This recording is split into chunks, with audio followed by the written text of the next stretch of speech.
Bonjour frères et sœurs, je fais cette vidéo pour me présenter parce que voilà, j'ai eu des révélations depuis 3 ans et demi que Dieu m'a appelé, que je dois révéler, que je dois partager. Mais comme il y a eu une église qui m'a rejeté et l'autre, Dieu m'a dit d'en sortir, donc je ne peux pas faire passer ces messages par les églises. Donc je le fais en direct. Donc je vais faire cette vidéo pour me présenter déjà, pour vous expliquer pourquoi Dieu a choisi moi et pas un autre, et pourquoi il m'envoie vers vous. Maintenant, il y en a qui vont me croire, il y en a qui ne vont pas me croire. Vous avez votre libre arbitre. Moi, je suis là en tant que serviteur de Dieu. Je suis sa sentinelle, établi par lui-même, dans mon église. Donc, il y en a qui ne m'ont pas cru, tout le monde me rejette, personne ne me croit, mais ce n'est pas grave. Donc, on va commencer par une lecture dans la parole, dans le livre de 1 Samuel, au chapitre 16, verset 7, où c'est qu'il est dit: Mais l'Éternel dit à Samuel, ne prends pas garde à son apparence et à sa haute taille, car je l'ai rejeté. Il ne s'agit pas de ce que l'homme considère. L'homme regarde à ce qui frappe les yeux, mais l'Éternel regarde au cœur. C'est pour ça qu'il m'a choisi, parce qu'il connaît mon cœur. Il sait que je donnerai ma vie pour lui, je ferai n'importe quoi pour lui. Et il m'a déjà demandé d'aller voir des gens, de prophétiser. Je l'ai fait et je ferai tout et n'importe quoi pour lui. Tout ce que il me dit de faire ou de dire, je le dis. Comme ça, c'est fait. Donc après, en mai 2018, Dieu, dans la nuit, me touche à la bouche et ça m'a fait un peu comme dans Jérémie chapitre 1. Donc on va prendre Jérémie chapitre 1.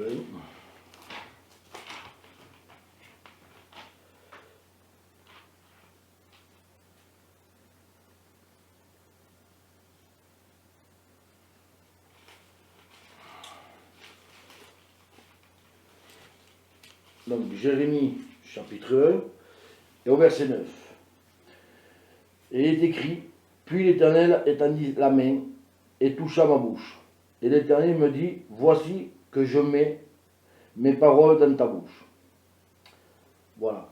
Donc Dieu m'a mis ses paroles dans ma bouche ce jour-là. Puisque ce jour-là, j'ai demandé à ma femme si c'est elle qui m'avait touché la bouche, elle m'a dit que non. Donc je pense qu'il n'y a personne d'autre dans ma maison, mis à part ma femme et ma fille de 2 ans.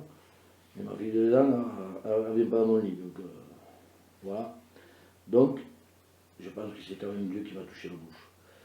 Et je le crois de tout mon cœur et par la foi, je le crois. Ensuite, le 1er juillet 2018, Dieu m'a établi comme sentinelle dans l'église où c'est que j'étais, à Lézigny-Corbière. Par une prophétie, une sœur a prophétisé, elle a dit: Je t'ai établi sentinelle, fais ma volonté. Donc, j'ai fait sa volonté. Bon, après l'église m'a rejeté, mais c'est pas grave, je ne leur en veux pas. Dieu est grand, Dieu connaît leur cœur, il connaît le mien, il n'y a pas de souci. Donc, pour ce qui est de l'établissement de la sentinelle, il faut prendre Ézéchiel 33.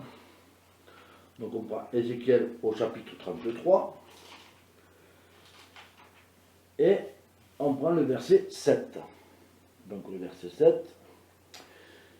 Et toi, fils d'homme, je t'établis comme sentinelle sur la maison d'Israël. Donc, tu écouteras la parole qui sort de ma bouche et tu les avertiras de ma part. Donc c'est ce que je fais. La maison d'Israël, on sait tous que c'est l'église de Dieu, c'est l'église universelle. Et éventuellement, tout ce que Dieu me dit, il faut que je vous le dise. Que l'on veuille, qu'on ne veuille pas, Dieu m'a choisi, c'est pas moi qui dis Seigneur je veux être sentinelle, c'est lui qui m'a choisi. Et je me dois de lui obéir, puisque un chrétien doit marcher dans l'obéissance, et pas dans la désobéissance. Sinon, il ne fait que la volonté du Seigneur et il est privé de la gloire de Dieu. Donc, ma vie, elle est simple. Ma vie, c'est Dieu, Dieu et Dieu. Du matin que je me lève jusqu'au soir que je me couche. Là, il est quelle heure? il est 2h30 du matin. Et bien, là, je suis en train de faire la vidéo, et puis après, je vais me mettre devant Dieu encore, et je vais me coucher comme hier à 8h du matin, c'est pas grave. Puis après, ben, je me lève parce que demain, je dois passer une IRM, tout ça, il n'y a pas de souci. Mais, d'abord Dieu. Avant tout, dans ma vie, c'est Dieu. Donc, ce que je fais, c'est tout ce que je fais, c'est pour Dieu. C'est pas pour moi, c'est pas pour le voisin, c'est pour Dieu. Tout ce que Dieu me dit de faire, je le fais parce que il est Dieu, il est tout puissant. C'est mon Père Céleste. En lui, j'ai tout trouvé. Un confident, un père, un protecteur. Quand je suis fatigué, il me relève. Il n'y a pas de souci. Donc, que Dieu vous bénisse et qu'il puisse vous donner plein de bénédictions, plein de révélations, et puis qu'il puisse vous faire comprendre le message que j'essaie de faire passer, parce que c'est pas évident. Ensuite, ce qui se passe dans ma vie, ben, c'est comme dans Jérémie au chapitre 20. Hein. Alors on repart sur Jérémie. Vous avez vu Jérémie. Au chapitre 20. Et au verset de 9 à 12. Alors, Jérémie, chapitre 20, verset 9 à 12.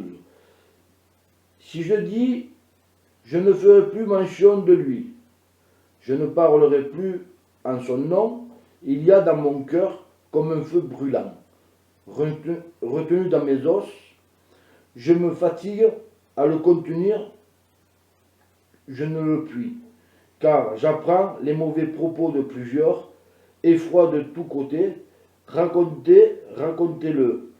Tout ce qui était en paix avec moi, observe si je flanche. Peut-être cela serait-il séduire, et nous les vaincrons. Nous tirerons vengeance de lui, mais l'Éternel est avec moi, comme un héros puissant. C'est pourquoi mes persécuteurs trébucheront, et ne vaincront pas. Ils auront bien honte de n'avoir pas réussi. Ce sera une confusion éternelle qui ne s'oubliera pas. Je vous explique ce verset, c'est parce que quand j'ai dit qui j'étais à mes anciens, ils m'ont rejeté. Quand je suis allé dans une autre église, j'ai dit que j'avais été appelé, que j'étais... On m'a dit, c'est pas possible. On m'a pas cru. Donc, là, j'ai continué à aller à l'église, parce qu'il faut quand même aller à l'église, et Dieu m'a fait comprendre qu'il fallait que j'en sorte. Donc je suis sorti. Et par 2 fois, je suis sorti d'une église, et par 2 fois, c'est vrai, quand je me mets devant Dieu, que je me consacre, que je parle à les frères interposés par Internet ou autre, ben, j'ai plus d'onction que dans une église.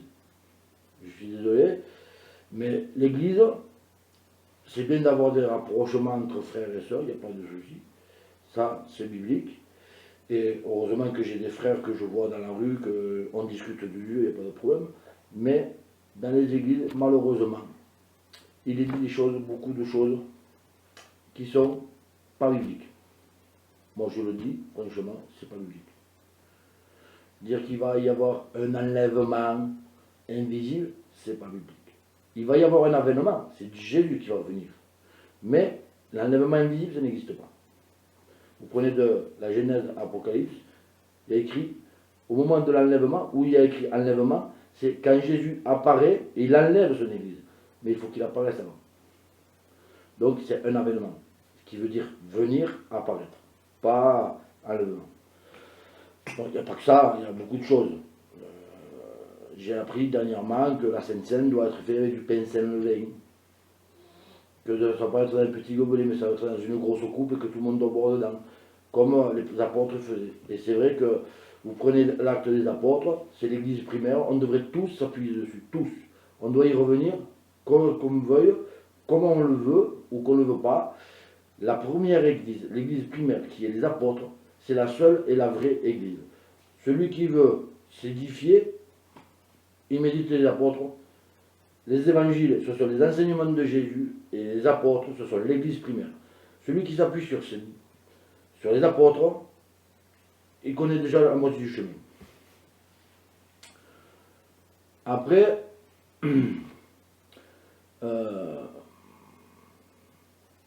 je ne m'excuserai pas pour les mots que j'emploierai, parce que si je dois dire à quelqu'un ou à n'importe qui qu'il s'est prostitué à d'autres dieux, dans la parole il y a écrit prostituée, je ne sais pas un gros mot, c'est biblique, donc je ne m'excuserai pas pour les mots que j'emploierai, puisque du moment qu'il reste biblique, on ne s'excuse pas pour la vérité. C'est comme ça. Maintenant, ça plaît, gloire à Dieu, ça ne plaît pas, gloire à Dieu. Si ça ne vous plaît pas, c'est qu'il y a un problème. Posez-vous les bonnes questions. Parce que le problème, c'est que celui qui n'accepte pas la vérité, c'est qu'il n'est pas dans la vérité. Maintenant, celui à qui on reprend et qui dit gloire à Dieu, c'est quelqu'un qui accepte la vérité et qui veut aller selon la vérité. Moi, personnellement, j'ai fait une expérience il n'y a pas longtemps. C'était cet été. Hein. Ma femme avait fait. Elle a eu une attaque dans la nuit. Et elle m'a raconté. Et j'ai méprisé le diable. Et la nuit suivante, c'est moi qui ai eu les attaques. J'en ai eu deux. Le diable m'étranglait. Je criais au Seigneur. Après, il m'a tiré par les pieds. Je tapais avec le pied sur le diable. J'ai dit lâche-moi, lâche-moi. Il me fait ton Dieu n'est pas là. Et le matin, quand je me suis levé, il y a une voix qui m'a résonné dans la tête. Et Dieu m'a dit ne méprise pas l'ennemi. Parce que si je ne suis pas avec toi, il est plus fort que toi. Alors, on a le droit de pas l'aimer, de le haïr, et il faut le haïr, c'est le mal. En tant que chrétien, on est le mal. Mais il ne faut jamais mépriser ni un frère, ni une sœur, ni l'ennemi. Parce que l'ennemi, il n'a pas peur de vous, il a peur de la lumière qui est en vous. C'est la lumière qui est en vous qui le fait fuir. Un homme, il n'en a pas peur. Hein. Parce que l'homme, qu'est-ce qu'il est? C'est que de la poussière. On n'est rien. On est une vapeur. Hein. À ses yeux, on n'est rien. Il ne faut pas oublier qu'il a 6000 ans d'avance. Et en plus, avant d'être le Satan, le diable, il était un ange. Et un ange a beaucoup plus de puissance qu'un homme. Donc, je vous conseille, frères et sœurs, de ne pas mépriser le diable. On ne méprise jamais un ennemi. Parce que, justement, il faut s'en méfier. Il faut rester sur les gardes. C'est pour ça que Jésus a dit, veillez et priez. Veillez à ne pas tomber dans le péché, à se garder de tout péché, et surtout prier en tout temps. Seigneur, aide-moi. Seigneur, est-ce que j'ai le droit de faire ça? Est-ce que je n'ai pas le droit de faire ça? Le Seigneur, il sera là et il vous aidera. Parce que si vous ne le faites pas, tôt ou tard, le diable, il verra une faille. Et il rentrera. Et s'il y rentre, il vous détruira. Et j'en ai fait l'expérience. Donc je ne vous conseille pas, parce que moi, le fond, je l'ai touché plus d'une fois, mais Dieu m'a relevé à chaque fois. Et il m'a montré mes erreurs. Et par mes erreurs, il m'a édifié. Et là, c'était une erreur de ma part. J'ai méprisé le diable parce que je dis, oh, moi j'ai Dieu avec moi, je ne risque rien. Mais seulement si Dieu n'est pas avec toi. Tu n'es pas puissant. Tu es puissant si tu as Dieu avec toi. Si Dieu, il dit au diable, va l'éprouver, il peut.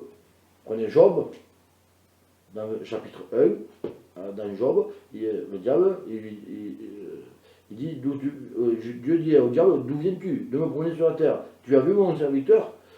Il fait, laisse-moi toucher son matériel, il te reniera. Et Dieu l'envoie. Donc Dieu peut envoyer le diable pour vous mettre à l'épreuve, attention. Dieu est le maître de tout. Quand le diable voit Dieu, il se prosterne. Et il connaît Dieu. Nous, on n'a pas vu. Lui, il a vu. Donc imaginez-vous la puissance qu'il a.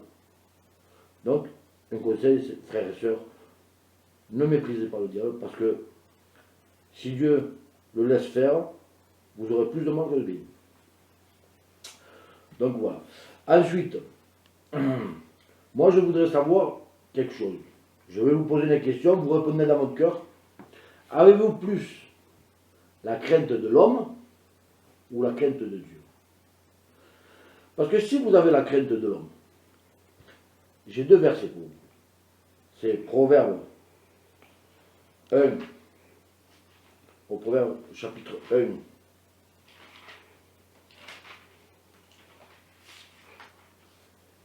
Et le verset 29.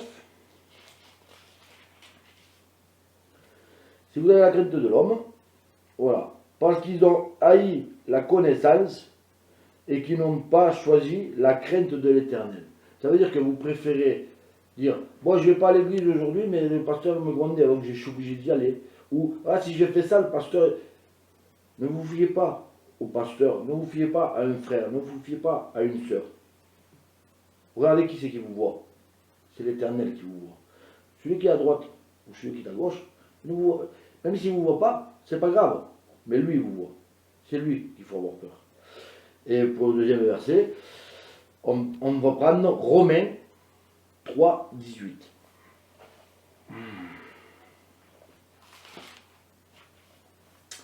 Alors Romains 3, 18, il est dit, la crainte de Dieu n'est pas devant leurs yeux. Ça veut dire que devant vos yeux, vous avez la crainte de l'homme parce que l'homme vous voit. Mais vous croyez que Dieu ne vous voit pas. Donc, comme vous voyez que l'homme ne vous voit pas, bon, c'est bon, je peux faire ça, on ne m'a pas vu. Mais Dieu vous a vu, lui. Et c'est lui qu'il faut avoir peur. Parce que si, maintenant, Dieu veut qu'on ait la crainte de lui, et là, il y a d'autres versets, les versets, ils sont simples, c'est dans Proverbe 8, 13. Et quand on a la crainte de Dieu, voilà ce qui se passe. Toutes les paroles de ma bouche sont justes. Non, attendez. Ouais, c'est 8, 13. 8, 13. Voilà. La crainte de l'Éternel, c'est la haine du mal, l'arrogance et l'orgueil. La voix du mal et la bouche perverse, voilà ce que je hais. Donc il faut haïr tout ce qui est mal. L'arrogance, l'orgueil, toutes les mauvaises paroles, toutes les mauvaises pensées, tout ça, il faut le haïr. Et le deuxième verset, il y a un deuxième verset qui est dans Psaume 111.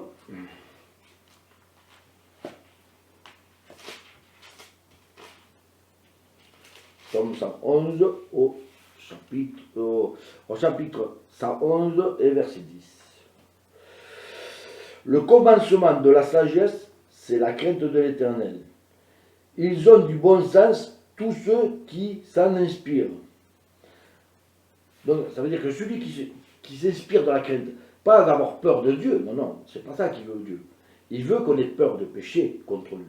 Ça veut dire que, ah, il ne faut pas que je fasse ça. Donc, je ne le fais pas parce que ce n'est pas la gloire de Dieu. Sinon, Dieu, il me voit et il va me sanctionner. Parce que le problème, Dieu est bon. Gloire à Dieu, Dieu est amour. Gloire à Dieu. Mais il est droit et juste. Il a appelé des Philistins, il a appelé des Assyriens pour punir le peuple d'Israël. Et il est bon d'avoir la crainte de l'Éternel, parce que la crainte de l'Éternel, c'est le début de la sagesse. Et après le troisième verset, alors il se trouve dans Apocalypse 2, 10. Apocalypse 2 et 10. Et dans ce verset, il est écrit, ne crains pas de ce que tu vas souffrir. Parce que, bon, après vous pouvez le lire entier, mais moi c'est cette phrase qui m'intéresse. Pourquoi? Parce que du moment que vous allez avoir crainte de l'Éternel, du moment que vous allez marcher comme l'Éternel veut, automatiquement les gens vont vous rejeter. Les gens vont vous repousser. Parce que eux ne marchent pas comme vous. Et du coup, ben, vous souffrez parce que vous voudrez qu'ils comprennent cet amour que Dieu a pour eux, cet amour qu'il veut partager à tout le monde, mais que personne accepte la vérité. Donc comme on n'accepte pas la vérité, on ne peut pas comprendre ce que c'est la crainte de Dieu. Parce que quand on a la crainte de Dieu, on a la sagesse. Ça veut dire, on ne fait pas des fêtes mondaines. Les fêtes du calendrier, ce n'est pas la gloire de Dieu, il ne faut plus les fêter. Ça on le sait. En tant que chrétien réel, les vrais chrétiens le savent. Toutes les fêtes du calendrier, il ne faut pas les fêter. Les fêtes mondaines qu'il y a l'été, là, les balles dansant, tout ça, il ne faut pas y aller. Ou alors, tu vas, mais quand c'est désert, qu'il n'y a plus personne. Mais le problème, il y a toujours du monde. Donc, voilà. Parce que tu vois des perversions, tu vois des gens qui boivent de l'alcool, tu vois des gens qui se droguent, tu vois des femmes en mini-jupe, des jupes très courtes, hein, pour pas dire le gros mot, mais voilà. Hein. Donc, toutes ces choses-là, il ne faut pas les faire. Renseignez-vous, Je pense qu'il y a des pasteurs qui ont partagé des vidéos, qui ont partagé des révélations, des gens qui prêchent en vérité. Moi, j'en partage, des pasteurs qui prêchent en vérité, et heureusement, parce qu'ils m'ont beaucoup édifié, ils m'ont beaucoup aidé. Et je pense qu'un chrétien doit toujours être dans l'attention de Dieu. Ça veut dire que, avant de faire quelque chose, moi, c'est ma part, hein, avant de faire quelque chose, de suite, je demande à Dieu, Seigneur, est-ce que je peux? Réponds-moi, donne-moi un signe. Il me répond. Si je peux, il me le dit. Si je ne peux pas, il ne me le dit pas. Parce que si je n'ai pas le droit de faire quoi que ce soit, il y en a qui connaissent un peu Promode à Lézignan. Le dimanche que c'était commencé, j'ai dit à ma femme, après le culte, on va rentrer à la maison et on ira faire un tour. C'est des animaux, c'est des animations normales. Hein. Et bien Dieu dans la prêche, il m'a dit, ne sois pas où Dieu ne veut pas que tu sois. Et bien j'ai dit à ma femme, on n'y va pas. Voilà. Je l'ai dit le matin à 9 h à ma femme, à 11 h j'avais déjà la réponse. Dieu répond de suite. S'il ne veut pas que tu y ailles, il va te répondre de suite. Maintenant, si tu ne réponds pas, c'est où tu as mal posé ta question, ou alors c'est que tu ne l'as pas entendu. Si tu ne l'as pas entendu, c'est que tu n'es pas encore apte à manger de la viande. Tu es encore petit. Et pour manger de la viande, pour grandir, c'est simple. Tous les soirs, tu lis 2, 3 chapitres, et après tu te mets devant Dieu, tu dis Seigneur, parle-moi. Tu fermes les yeux, tu attends qu'il te parle. S'il ne te parle pas, tu ressentiras le Saint-Esprit. Mais il a dit à Pierre, tu n'as pas pu veiller 1 heure avec moi. Et 1 heure, c'est rien du tout dans la journée de 24 heures. Il y a un pasteur qui a fait le calcul il n'y a pas longtemps que j'ai entendu, ça fait 15 jours par an. 1 heure. C'est quoi? C'est pas 1 heure de prière, c'est tu pries, tu lis ta parole, et quand tu commences à fatiguer, tu fais Seigneur, maintenant je me mets devant toi, parle-moi, et tu fais silence, et tu attends la réponse. Tu poses des questions, et il te répond non. Si tu dis Seigneur, j'aimerais savoir s'il y a ça, et tu dis Amen et tu t'en vas, comment tu veux qu'il te réponde? Il faut attendre la réponse. Donc, c'est pour ça qu'on dit une mise devant Dieu. Pourquoi? Parce que quand tu poses une question à Dieu, il faut attendre qu'il te réponde. Et moi, il y a des fois, je reste 1 heure, 2 heures, 3 heures, 4 heures. Avant-hier, je suis resté 3 h 30 devant Dieu. Il m'a répondu à ma question, voir Dieu. Mais, il faut prendre le temps avec Dieu. Je ne vous demande pas de rester 4 heures, mais il a dit, lui, tu n'as pas pu veiller 1 heure avec moi, à Pierre, un apôtre. Nous ne sommes pas des apôtres, nous avons besoin d'entendre Dieu. Nous avons besoin de l'onction de Dieu. Nous avons besoin de son Saint-Esprit. Parce que c'est lui qui nous relève. C'est lui qui nous guide. Et sans lui, nous sommes rien. Donc, ayez cette crainte du Seigneur. Parce que si vous n'avez pas la crainte du Seigneur, vous avez plus la crainte de l'homme.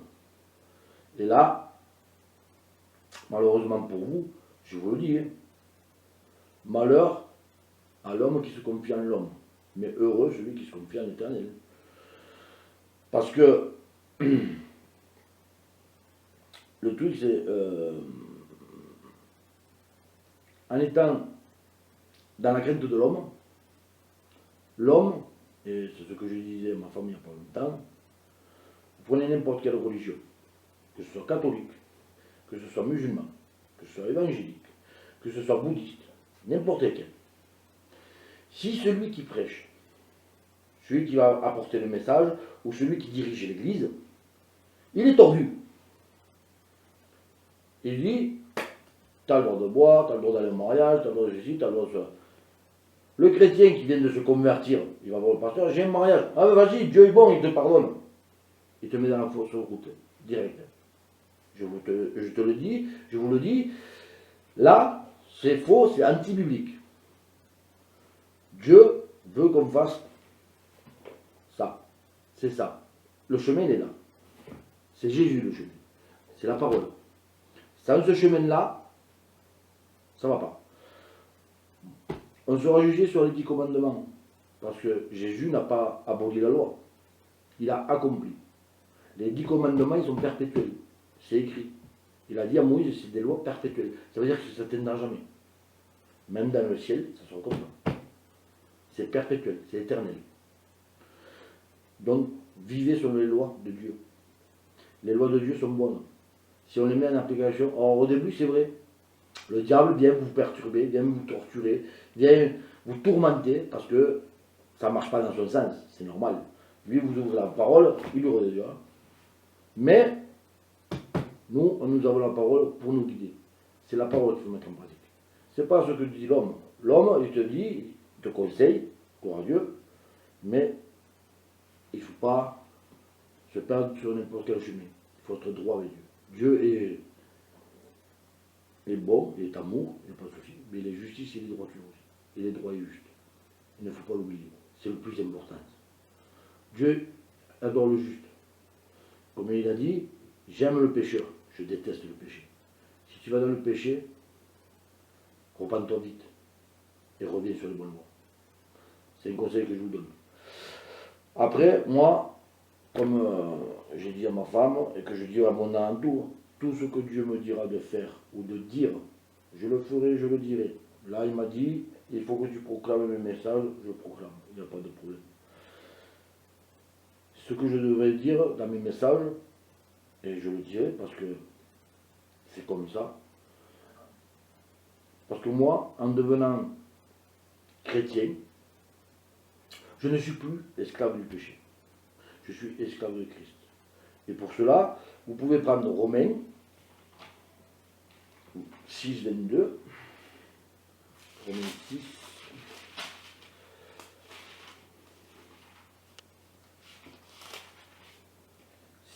Alors, Romains chapitre 6, verset 22, il est dit, mais maintenant, libérés du péché et esclaves de Dieu, vous avez pour fruit la sanctification et pour la fin, la vie éternelle. En devenant chrétien, tous ceux qui ont été baptisés, ils sont morts en Christ, ils ont été ressuscités en Christ. Mais ils ont signé un pacte avec Dieu. Ce ne sont plus nous qui vivons pour nous, ce sont les chrétiens qui vivent pour Dieu. C'est Dieu qui vit en nous et on vit pour lui. Ce qui veut dire, c'est plus nous qu'on vit, c'est Jésus qui vit en nous. Donc, quand un chrétien dit, hey, je m'en vais à un mariage païen, comme j'ai déjà entendu dans des églises, et des pasteurs dire, je vais aller dans un mariage païen, je vais passer quelques heures, mais moi je suis désolé, non. Parce que quand je vais dans un mariage païen, j'ai mon Dieu, moi, en moi. Je suis le temple du Saint-Esprit, comme il est écrit dans la parole, nous avons le temple du Saint-Esprit. Donc j'ai Dieu, le Père, le Fils et le Saint-Esprit. Quand je vais dans un mariage, j'amène Dieu dans mon péché. Donc, comme j'ai déjà partagé sur Internet, vous violez la sanctification de Dieu, la sainteté de Dieu. Parce que quand vous allez dans un mariage, vous pensez pas à Dieu, vous pensez à vous. Et là, vous ne vivez plus pour Dieu, vous vivez pour vous. Mais seulement Dieu, il est en vous. Et si vous vivez pour vous, et que vous amenez Dieu qui est en vous dans votre péché, c'est comme si vous crachez sur la croix. Parce que quand vous faites des péchés comme ça, il faut se rappeler d'un truc. C'est que Jésus, il y était lui sur la croix. Qui d'entre nous aurait pu être à sa place? Personne. Parce que s'il est venu, c'est parce qu'aucun homme ne pouvait accomplir la loi. Il s'est donné à la croix pour nous. Il s'est donné à la croix par amour pour nous sauver, pour nous donner la vie éternelle. Et d'ailleurs, sur ce sujet-là, c'est ma prochaine vidéo que je ferai, parce que Dieu, devant une mise à part, il m'a posé une question. Il m'a demandé, est-ce que mon fils est monté en vain sur la croix du calvaire? J'ai fait non, Seigneur, il est monté pour nos fautes et nos péchés. Il m'a dit, je t'envoie et tu leur diras. Donc, c'est une de mes prochaines vidéos, et je pense que ce sera la prochaine, parce que je dois réexpliquer ce qu'est la souffrance de Christ au moment de la croix, mais pas que. Il y aura d'autres souffrances que personne ne parle, dont la souffrance de Marie, parce que Marie était là. Mais moi, si je vois mon fils se faire crucifier, je vais vous expliquer en détail ce qu'elle a ressenti en tant que mère. Et puis, il y aura surtout ce qu'il a ressenti Dieu en tant que Père, qui ne pouvait pas agir, parce qu'il fallait que tout s'accomplisse. Et Jésus a tout accompli. Et merci Seigneur, parce que Sans lui, nous ne serions pas sauvés. Sans la croix, on ne pourrait pas être pardonné du péché. Sans ces meurtrissures, on ne pourrait pas être guéri. Et sans la résurrection, on ne pourrait pas avoir la vie éternelle. Je vous le dis, c'est un avant-goût de la prêche que je vais faire, parce que ce sont des révélations que j'ai eues. Alors oui, je vous remercie de m'avoir écouté pendant tout ce temps. J'espère que mon message n'était pas trop lourd, que vous avez pu comprendre que je ne suis pas là pour faire ma volonté, loin de là. Je ne suis pas là pour me glorifier non plus, parce que moi, là, une fois que la vidéo est finie, je redeviens inutile. Je suis une poussière, je suis une vanité, je suis rien. Je fais ce que Dieu me dit de faire. Je dis ce que Dieu me dit de dire. Mais après, je suis comme un homme tout le monde. Je suis toute la journée chez moi. Je sors que pour les courses, parce qu'il faut faire les courses et des papiers. Mais après, je suis là, devant la parole. Ouais, derrière moi, il y a un ordinateur allumé, parce que toute la journée, il y a des cantiques dessus. Toute la nuit, il y a des cantiques, parce que j'ai les clés USB partout sur les télés pour mettre les cantiques, parce que je ne regarde pas la télé. Ouais, j'ai peut-être une vie à part des autres, mais j'adore Dieu. Je vis pour Dieu, et Dieu vit en moi, donc je ne veux pas amener Dieu dans mon péché, je ne veux pas amener Dieu là où il ne veut pas y être. Donc voilà, je vous remercie de ne pas juger à tort et à travers. J'ai essayé d'expliquer ce que j'étais, ce que mon travail, ce qui va consister, c'est je suis là pour vous montrer le chemin, qui est Jésus, vous expliquer les voies qu'il faut suivre, parce que moi je suis guidé par Dieu, et je suis censé vous donner ce qu'il me donne, donc je vous guide.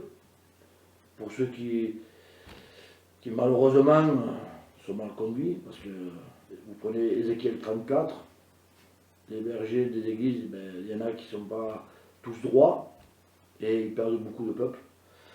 Donc Dieu m'a dit contourne l'autorité, je contourne l'autorité, puisque les églises me rejettent, parce qu'ils ne veulent pas admettre la vérité, qu'il y a une autorité au-dessus d'eux. Mais c'est pas grave. Moi, j'ai mon autorité qui s'appelle Dieu. J'ai ma parole qui s'appelle Jésus.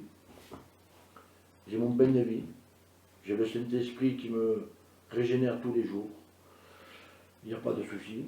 Il est avec moi tous les jours. Après, moi j'ai dit, Seigneur, je donnerai ma vie pour toi. Il n'y a pas de problème.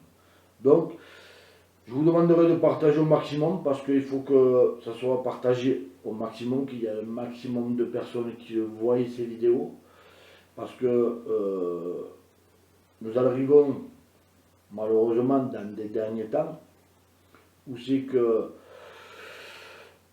malheureusement il va y avoir des souffrances, des pleurs, des grincements de dents, que tout le monde parle qu'il va y avoir un enlèvement invisible mais qu'il n'y en aura pas, parce que moi j'ai eu des révélations et que je vous expliquerai dans d'autres vidéos. Ce que je peux vous dire, c'est que ce qui arrive n'est pas bon. La première et la deuxième guerre mondiale, à côté de ce qui arrive, on va dire que c'est 10 fois plus puissant. Et je ne veux pas choquer qui que ce soit, mais Jésus a parlé à une sœur de 83 ans. Il lui a montré toutes les églises du monde. Il a dit, tu vois mes églises? Et elle croyait tout être sauvée. Et 95% des églises sont perdues. Et 99% de mes serviteurs seront en perdition. Il connaît mieux que personne toutes les églises. S'il le dit, c'est que c'est la réalité. Donc, il m'a dit, parle, je parle. Donc je vous remercie de m'avoir écouté. Je vous demanderai de ne pas juger, de ne pas critiquer, ça ne sert à rien. Parce que de toute façon, ce qui est dit, ce qui va être fait sera fait. Je suis là pas pour aller contre vous, mais aller pour vous. Je suis là pour vous aider. Pour ceux qui ont des questions, qui n'ont pas de réponse, peut-être que je peux apporter des réponses, je ne sais pas. Dieu connaît mieux. Dieu sait, moi des fois je ne sais pas pourquoi, mais lui il sait. Et que tout le monde doit être au courant. Donc partagez au maximum. Que Dieu vous bénisse abondamment. Et que ne vous fiez pas à la qualité de l'homme, parce qu'il ne faut pas avoir peur de l'homme. L'homme ne peut rien contre vous, du moment que vous avez Dieu. ayez la crainte de Dieu. C'est le principal. C'est lui. Après, l'église n'est pas un local. L'église, c'est nous. C'est chacun d'entre nous. On a le temple du Saint-Esprit. Quand on a le temple du Saint-Esprit, on a le Saint des Saints. On a Dieu en nous. Donc, un local, ça reste un local. Si le pasteur, vous voyez qu'il prêche en fausseté, ou il détourne un peu la doctrine, changez l'église, vous demandez à Dieu, il vous donnera une église. J'en connais des chrétiens, ils ont demandé à Dieu, et Dieu lui a montré notre église, et il s'est édifié. Voilà. Pour ça, il n'y a que Dieu qui peut vous répondre. Moi, je ne peux pas. Moi, ce que je peux vous dire, c'est, je vous dis à bientôt, voire très bientôt, parce que la prochaine, elle arrive très vite, la vidéo. Ça sera sûrement sur la croix, sur la crucifixion de Jésus. Et je vous dis, bonne journée, parce que je sais qu'on est déjà le matin. Que Dieu vous bénisse dans vos choses de la vie, dans votre travail, dans votre famille, qu'il puisse poser la main sur vos maladies, que vous pouvez être guéri et que tout arrive selon sa gloire. Sur ce, bonne journée et que Dieu vous bénisse abondamment.